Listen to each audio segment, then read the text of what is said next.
Value zone hyper mart Nandamuri Balakrishna గారిచే November 28న నాచారంలో గొప్ప ప్రారంభం. రమగారు నమస్తే. నమస్తే జయ. రమగారు, పుట్టింటికి వెళ్ళి వచ్చేటప్పుడు తెచ్చుకోకూడని వస్తువులు ఏమైనా ఉంటాయండి? ఇవన్నీ సిద్ధాంతాలు కదా జయ, ఎవరిళ్లలో వాళ్ళవి. ఒక్కొక్క చోట ఇది సరే అంటారు, ఒక్కొక్క చోట అబ్బే అది కాదంటారు. ఓకే. అన్నిటికీ ఒడి నింపేటప్పుడు అరటిపళ్ళు పెట్టకూడదంటారు కొంతమంది, పుచ్చకాయ పెట్టకూడదంటారు కొంతమంది, అది పనికిరాదు. ఈ ప్రాంతాల్లో కొన్ని, ఆ ప్రాంతాల్లో కొన్ని. మీకు తెలిసినవి మీరు అవలంబించేవి ఏమన్నా ఉన్నాయా? ఉంటాయి. జనరల్గా పుట్టేళ్ళ నుంచి కొన్ని తీసుకురాం. మామూలుగా పెళ్ళప్పుడే మనకి రోలు, రోకలి, తిరగలి అలాంటివి ఇస్తారు. అవును. కొత్తవి వాడినవి ఇవ్వరు, ఇంట్లో ఇవ్వరు. కొత్తవి పెళ్ళప్పుడే ఇచ్చేస్తారు, సారితో పాటు పెడతారు. అవును. రోలు, రోకలి, తిరగలి, సానా కదా, కొన్ని వస్తువులు పెట్టేస్తారు. చేట, జల్లెడ పెట్టరు. అలాంటివి తెచ్చుకోకూడదు పుట్టింటి నుంచి. చేటలు, జల్లెళ్ళు, ఆ సామాగ్రి, కొలిచే సామాగ్రి ఏది తయారు అంటే బియ్యం కొలిచే డబ్బాలు ఉంటాయి, మరకాలు, మానికలు అవి ఉంటాయి చూసావా, అవి తెచ్చుకోకూడదు. ఓహో. అవి పుట్టిళ్ళల్లో ఇవ్వరు మామూలుగా, మన పెళ్ళిళ్ళప్పుడే. తర్వాత పెళ్ళిళ్ళల్లో గౌరీ పూజ చేస్తారు కదా, ఆ గౌరీదేవిని తెచ్చుకోకూడదు. అమ్మాయికి మనం కాపరాన్ని పంపించేటప్పుడు ఇది ఇస్తారు, కొన్ని దేవతార్చనకి సామాన్లు, దాంట్లో ఒక కొత్త గౌరీదేవిని పెట్టిస్తారు. ఓ. మళ్ళీ లక్ష్మీదేవి విగ్రహాలు అవి ఇవ్వరు పుట్టిళ్ళ నుంచి. అవును. చాలా సాధారణంగా చేస్తారు కదా. అయితే శుక్రవారం పూట కనుక అమ్మాయి పుడితే, శుక్రవారం పుట్టిన అమ్మాయిని తీసుకెళ్ళదలుచుకుంటే పెళ్ళికి అత్తారింటికి పంపించేటప్పుడు అత్తవారితోటి ఓ బంగారం గుమ్మం మీద పెట్టించి గుమ్మం దాటిస్తారు. శుక్రవారం పుట్టిన పిల్ల లక్ష్మీదేవితో సమానమని, ఆ పిల్ల కనుక ఇంట్లో నుంచి వెళ్తే పుట్టింటి లక్ష్మి తొలగిపోతుంది కాబట్టి ఆ అమ్మాయికి బదులుగా ఒక బంగారు రూపాన్ని పెట్టించి చేయిస్తారు. ఇవి కొన్ని చోట్ల ఆచారంగా కనపడుతుంది. అయితే ఈ బంగారం తీసుకోం. ఈ మన పుట్టింటి కాసులు పెడతారు చూడు, పెళ్ళి తర్వాత జరిగే నోములకి, అవి పుట్టింటి వాళ్ళు చాలా చోట్ల పెట్టరు. కాసులు అత్తవారే పెడతారు. లక్ష్మీ కాసు, రూపులు పెడతారు కదా, రూపులు పిల్లైనా కొనుక్కోవాలి, అత్తగారైనా కొనిపెట్టాలి, కానీ తల్లులు కొనిపెట్టకూడదు. ప్రాంతాల్లో ఇవన్నమాట. అక్కడి నుంచి నూనె, ఉప్పు అవి తీసుకెళ్ళకూడదు. అయితే నూనె తీసుకెళ్ళకూడదు, ఉప్పు తీసుకెళ్ళకూడదు. ఊరగాయలు మాత్రం పుట్టింటి నుంచే వస్తాయి. అవును. చాలా ఏళ్ల పాటు మరి పిల్లకి రాదు, పుట్టింటి వాళ్ళు ఇస్తారు. అయితే ఇప్పుడు చూస్తున్నాం పుట్టింటి వాళ్ళు ఇవ్వడం మనకు బాగా తెలుసు. మా అక్కలకి మా అమ్మ ఇస్తూనే ఉండేది. అట్లాగే వాళ్ళు వచ్చి ఇక్కడ పెట్టుకునేవాళ్ళు, ఇది వచ్చేసేవాళ్ళు. అత్తవారింటి నుంచి ఊరగాయలు వచ్చే విధానాలే ఇదివరకు ఉండేవి, అత్తారింట్లో పద్ధతే. క్రమంగా అది కూడా పుట్టింటి వాళ్ళే ఇవ్వాలని ఒక పద్ధతిగా తోసేశారు. మేమ పెడితోటి పెట్టించుకు తెచ్చుకొని పని మానేయడం కోసం, పని మానేయడానికి. అయితే ఇలా ఊరగాయలు అవి తెచ్చుకునేటప్పుడు కూడా ₹1 ఇచ్చి తెచ్చుకోవాలి అని చెప్తారు కొంతమంది. ఓహో.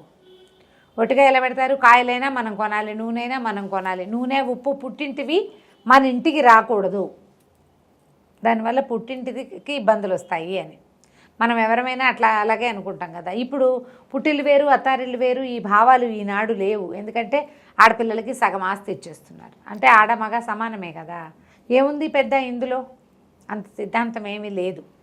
కాకపోతే సిద్ధాంతంగా చేసేటప్పుడు నువ్వులు కానీ పల్లీలు కానీ తెచ్చుకోరు. నూనెలు, పుట్టింట్లో పట్టించిన నూనెలు తీసుకురారు. చేట, జల్లెడ ఇవ్వరు. ఇవి మనకి సాధారణంగా కనపడేవి. కాకపోతే పిల్లలకి, ఆడపిల్లలకి పెళ్ళయ్యాక బంగారం పెట్టరు, మనవరాళ్ళకి పెడతారు. ఇక కూతురికి చేయించరు. నువ్వు చాలా చోట్ల గమనించు. అవును. మనవాళ్ళు పుడితే పిల్లకి పెట్టడం చాలా ఇళ్లల్లో కనపడుతుంది. ఇప్పటికీ పల్లెటూరు పద్ధతులు ఏంటంటే పిల్ల పెద్దది అయితే అంతా మేనమామే జరపాలి. చెవులు కుట్టించడం మేనమామే కుట్టిస్తాడు. ఇది ఎప్పుడంటే అమ్మాయిలకి ఆస్తుల్లో ఏ వాటాలు ఇవ్వని రోజుల్లో ఉండేవేమో అనుకుంటా. కానీ ఈ చెవులు కుట్టించడం మేనమామ కుట్టించాలి, పిల్ల పెద్దదైతే వచ్చి ఓడి వేసి ఫంక్షన్ చేయాలి మేనమామలే. తమిళనాడులో కూడా ఇట్లాగే జరుగుతుంది. మన దగ్గర కూడా మేనమామే అమ్మమ్మలే జరుపుతారు. బంగారం తెచ్చి పెడతారు పిల్లకి. ఇవి కనిపిస్తాయి. కొంచెం మగపిల్లలు మాలాంటి వాళ్ళ ఇళ్లలో అనుకో, ఒడుగులు అవి చేస్తారు మగపిల్లలకి. ఈ ఒడుగు చేసినప్పుడు వాడి చెవులు కుట్టించడం మేనమామే కుట్టించాలి. తర్వాత ఏమో పంచపాత్ర అవి ఇస్తారు, ఒడుగులు వాడు సంధ్యావందనం చేసుకోవడానికి. ఆ పాత్రలు కూడా అమ్మమ్మ, మేనమామ వాళ్ళే ఇవ్వాలి, అలాంటివి ఉన్నాయి. ఓకే. వీళ్ళు కొనకన్నా పుట్టింటి వాళ్ళు అవి ఇవ్వచ్చు. బంగారం మాత్రం ఆడపిల్లలకి సాధారణంగా, అంటే ఇప్పుడు తల్లి మరణానంతరం వచ్చే బంగారం రావటమే కానీ ఆడపిల్లలకి తల్లులే వస్తువులు చేయించి పెట్టేది ఇది వరకు లేదు, ఇచ్చేవాళ్ళు కాదు. బాలతొడుగు పెళ్లిలో ఏమి ఇచ్చారు ఇంకంతే, ఇచ్చేవాళ్ళు కాదు. కానీ ఇప్పుడు చూడు, 2 3 ఆడపిల్లలే ఉన్నారనుకో, తల్లి చేయిస్తూనే ఉంటుంది పిల్లలకి. అవును. ఏటా ఓ వస్తువు చొప్పున నిదానంగా అమర్చుదామని భావిస్తారు. 2 ఏళ్లకోసారి ఓ వస్తువు చొప్పున చేయిద్దాం. మా వాళ్ళలో కూడా ఉన్నారు, అట్లా ఫ్యామిలీలో ఉన్నారు అమ్మాయిలకు వస్తువులు చేయించి పెట్టేవాళ్ళు. చాలా శ్రద్ధగా 3 అమ్మాయిలు ఉంటే చక్కగా ముగ్గురికి ముచ్చటగా 3 రకాల వస్తువులు. ఏదైనా బంగారం కొనటమంటే దాన్ని 3 భాగాలు చేసి, సిద్ధాంతాలు మరి వాళ్ళు ఎవరి పద్ధతులు వాళ్ళవి కదా, కొన్ని చాలా సరదా కొలుపుతాయి అనమాట. ఎంత చక్కగా చేస్తారు, చెప్పుకునేటట్టుగా ఆవిడ ఎంత బాగానో చేస్తారు అని. మా పిన్ని ఒక ఆవిడ చేస్తారు అట్లా చాలా శ్రద్ధగా. వాళ్ళు ఏదో ఇల్లు డెవలప్ చేశారు, అందులో నుంచి కూడా అమ్మాయిలకు ఆస్తులు.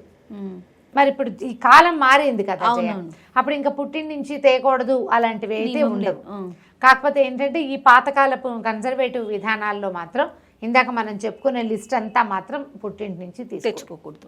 పెళ్ళప్పుడే మంచాలు ఇస్తారు. అవును. తర్వాత మళ్ళీ చంటిపిల్లకు మంచం అని ఇస్తారు, చంటిపిల్ల సారతో పాటు. ఇంకా తర్వాత పుట్టింట్లో వాడిన మంచాన్ని తెచ్చుకోకూడదని సిద్ధాంతం. వాడబడుతున్న వస్తువుల్ని తేకూడదు. ఇప్పుడు ఎట్లా మానేస్తాము, ఇదివరకటి పద్ధతి వేరు, ఇప్పుడు పద్ధతి వేరు. మగపిల్లలు లేరు, 2 ఆడపిల్లలే. అమ్మ నాన్న కాలం చేస్తే ఆ వస్తువులని మన వాడుకున్న మనమే కదా తెచ్చుకుంటాము కదా. సిద్ధాంతాలు ఈ రోజున పనిచేయవు అనిపిస్తుంది నాకు. ఇప్పుడు కొన్ని ఉన్నాయి మీరు చెప్పినట్లుగా ఉప్పులు, నూనెలు ఇలాంటివి అంటే ఓకే మానేయగలుగుతాం కనీసం.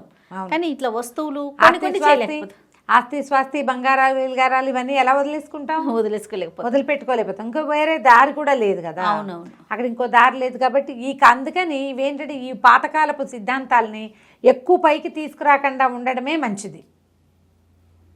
ఏవో కొన్నిటివి పెట్టుకుందాం సిద్ధాంతాలు, చేయగలిగినవి మనం ఆచరించగలిగినవి. అమ్మా నాన్న అన్నీ సజావుగా ఉండి అన్నీ కుదిరినప్పుడు అమ్మాయిలు అట్లా పుట్టి నుంచి తెచ్చుకుంటే వాళ్ళకి ఏదైనా ఇబ్బంది వస్తుందేమోనని అమ్మా నాన్నకి తీసుకురాకూడదు అనేవాళ్ళు. అయితే ఇందులో చాలా ఉన్నాయి.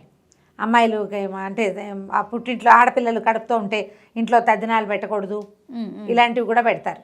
అలా ఏం ఉండదు. ఆ కూతురు కడుపుతో ఉన్నా తండ్రి ఇంట్లో తద్దినం పెట్టుకోవచ్చు. వాళ్ళ ఇంట్లో ఎవరైనా మరణిస్తే ఏం చేస్తారు చెప్పు? అవును, అప్పుడు ఏం చేయలేకపోతారు కదా. ఎవరి భార్య కడుపుతోందో వాళ్ళు తలకొరివి పెట్టరు, మిగతా వారు కార్యక్రమాలన్నీ చూస్తారు. అంత పెద్ద తప్పేం లేదు. 7 నెలలు దాటాక తద్దినాలు అవి పెట్టరు. అన్నదమ్ములు ఉంటే వాళ్ళు పెడతారు, లేదా ఏ స్వయం పాకమో ఇస్తారు. ఇలాంటి సిద్ధాంతాలు ఏవో కొన్ని మనం పాటించగలుగుతాం, కానీ ఈ తెచ్చుకోకూడదు చేయకూడదు అనే సిద్ధాంతాన్ని అసలు పాటించనే లేము. పసుపు కుంకం ధారాళంగా తెచ్చుకోవచ్చు. ఈ మన ప్రాంతాల్లో తెలంగాణ ఈ వైపు అంతా ఒడిబియ్యం పోస్తారు. ఒడిబియ్యం తెచ్చుకుంటాం. ఒడిబియ్యం తెచ్చుకున్నాక పుట్టింటి వాళ్ళు పోసారనుకో, లేదా వాళ్ళే మన ఇంటికి వచ్చి పోస్తే ఒడిబియ్యం వండేందుకు కూడా ఒక రోజు పెట్టుకుని వాళ్ళు వండుకుంటాం. ఈ ఒడిబియ్యం వండలేకపోయాం, కుదరలేదు, పుచ్చొచ్చింది, ఏం చెయ్యాలి అంటే నాకు కూడా తెలియదు. నన్ను ఒకళ్ళు అడిగారు, నేను మా పక్కన ఒక మామగారిని సలహా అడిగితే ఆవిడ ఆవుకు పెట్టచ్చమ్మా, ఒకవేళ ఒడిబియ్యం వండలేకపోతే ఓ గుప్పెడు మనం వండుకునే అన్నంలో వేసుకుని తతిమా బియ్యాన్ని ఆవుకు పెట్టచ్చు, పక్షులకి వేయచ్చు, ఇంకోళ్ళ ఇంటికి ఇవ్వకూడదుట. జంతువులకి పెట్టచ్చు, ఆవుకు పెట్టుకోవచ్చు. ఇంకా మరి ఏం చేస్తాము, గొడ్లకి పెట్టచ్చు, అంత తప్పేమీ లేదు. ఇలా అంటే చెయ్యలేకపోతే ప్రయత్నం చేయాలట. ఎలా అమ్మాయి బాగా గోరి ఒడిబియ్యం పోస్తారు, పుట్టింటి బాగా గోరి ఒడిబియ్యం వండాలట. అది దాని సిద్ధాంతం. మా ఫ్రెండ్స్లో కూడా కొంతమంది ఒడిబియ్యం పోసినప్పుడు ఒక ప్రోగ్రాం కింద పిలుస్తారు, మళ్ళీ వండుతున్నాం అని ఇంకో ప్రోగ్రాం కింద పుట్టింటి వాళ్ళని పిలుచుకుంటారు అందరినీ. అదే పాయసం కలిసి ఉండటానికి పెట్టినవే కదా రమ్మగారు ఇవన్నీ కూడా ప్రధానంగా. అవును, ప్రధానంగా ఒకళ్ళతో ఒకళ్ళు సోషలైజ్డ్గా ఉండటం కోసం పెట్టిన సిద్ధాంతాలు కొన్ని. కాబట్టి బియ్యము, ఒడిగంటి బియ్యము ఇవన్నీ చక్కగా తెచ్చుకోవచ్చు. జనరల్గా ఏంటంటే పుట్టింటి నుంచి ముళ్ళ చెట్లు అవి తెచ్చుకోకూడదంట. గోరింటి చెట్టు ముళ్ళము పుట్టింటి నుంచి తేవచ్చా అని కూడా అడిగారు ఒకరు నన్ను. తెచ్చుకోకూడదంటారా? నేను మీ అమ్మ ఏమైనా కన్నదే ఆ గోరింటి చెట్టుని ఎక్కడో ఒక రెమ తెచ్చి ఈ పిల్లే పాత పెట్టిందిట వాళ్ళ ఇంట్లో. అది పెద్దదైంది, మళ్ళీ 3-4 రెమ్మలు పెడితే వచ్చింది. దానికి కూడా ఎందుకు ప్రశ్నలు వేస్తాము? పుట్టి నుంచి తులసమ్మని తెచ్చుకోవచ్చా? తెచ్చుకోవచ్చు. తులసి తెచ్చుకోవచ్చు, మొక్కలు తెచ్చుకోవచ్చు, విత్తనాలు తెచ్చుకోవచ్చు. ఇంకా మాట్లాడుకుంటూ పోతే ప్రతి దగ్గర అనుమానం వస్తుంది కదా, ప్రతి అనుమానమే. తులసమ్మని పెట్టచ్చా? తులసమ్మ అంటే ఇప్పుడు అమ్మ కాదు, తులసి చెట్టు. నువ్వు పూజ చేస్తే తులసమ్మ పాయింట్ అర్థమైందా?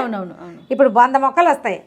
ఆ మొక్కను నువ్వు ఒక కుండీలో పెట్టి ఆ కుండీకి పసుపు రాసి బొట్టెట్టి నువ్వు రోజు హారతిస్తే ఒక దాని మీద ఏదైనా అక్షింతలు వేసి పువ్వు వేసి పూజ చేసుకుంటున్నావు అనుకో, రోజు తులసమ్మ నైవేద్యం పెడితే ఆవిడ తులసమ్మ. అమ్మని చేస్తే నువ్వు అలా కాకుండా తులసి మొక్కలుగా ఉంచితే దానికి ఆ భయము లేదు, అనుమానం లేదు. ఆ కోటలో నుంచి తీసుకోవచ్చు. వాళ్ళు పూజ చేసుకుంటున్నారు కదా, మేము పూజ చేసుకునే దేవుడిని నువ్వు ఎలా తెచ్చేస్తావు? అలా తేకూడదు. పక్క కుండీల్లో పడి వచ్చినా ఏమనుకో మొక్కలు తెచ్చుకోవచ్చు, చక్కగా తెచ్చుకోవచ్చు, పిల్లలకి ఇవ్వచ్చు. నేనైతే మా ఇంటికి వచ్చిన వాళ్ళందరికీ తలా ఒక తులసి మొక్క తీసి ఇచ్చేస్తుంటా. అవును, అందరికీ ఇచ్చేస్తాను. నీకు కూడా పట్టుకొచ్చాను. అదే మనకేం అభ్యంతరం లేదు. పూజ చేసే తులసి చెట్టు పూజ చేసే దేవుడిలాగా. అంతే. తులసమ్మకి ఏమీ లేదు. తులసమ్మ వాడిపోతే ఎప్పుడు పెట్టాలి, అవి కూడా బోల్డ్ అని డౌట్లు వస్తాయి. మా అమ్మతో పెట్టించచ్చా, నేను పెట్టుకోవచ్చా, పిచ్చి పిచ్చి డౌట్లు. మీరు భయపడుతుంటే అన్నిటికీ భయంగానే ఉంటుంది. పుట్టింటిని చెడగొట్టుకోకండి. ప్రధానంగా అది సంబంధ బాంధవ్యాలు ఉంచుకోండి. ఒక అన్నయ్యో, ఒక తమ్ముడో, ఒక అక్కయ్యో ఉంటే, ఒక చెల్లిలో, అంతే కదా ఉంటాం. వీళ్ళతోటి ఈ సిద్ధాంతాలకు ఏముంది? అవును, సిద్ధాంతం నువ్వు పాటిస్తే సిద్ధాంతం, పాటించకపోతే రాద్ధాంతం. ఏమీ లేదు అక్కడ. అవును, ఏమీ లేదు. మనం ఉంచుకోవాల్సింది మనుషుల్ని. వస్తువులు, విషయాలు వీటికి ఇంపార్టెన్స్ ఖచ్చితంగా ఉంది, కానీ మనుషుల్ని మించి కాదు. ఎస్, కరెక్ట్ చెప్పారు అమ్మగారు కదా. కాబట్టి ముందు మనుషులకి ఇంపార్టెన్స్ ఇవ్వండి. మీ అమ్మో, అన్నయ్యో, మీ వదినో అలా పుట్టి నుంచి తీసుకెళ్ళకూడదమ్మా అంటే వాళ్ళ భావాలకి గౌరవం ఇచ్చి వదిలిపెట్టేయండి. అసలు గొడవే లేదు. అదే, ఓ 10 రూపాయలు ఇచ్చి తెచ్చుకోండి. లేకపోతే రైట్, హాయిగా ఉంటుంది, గోల్ లేదు ఇంకా. చాలా బాగుంది రమ్మగారు. రైట్ అండి, నమస్తే. నమస్తే.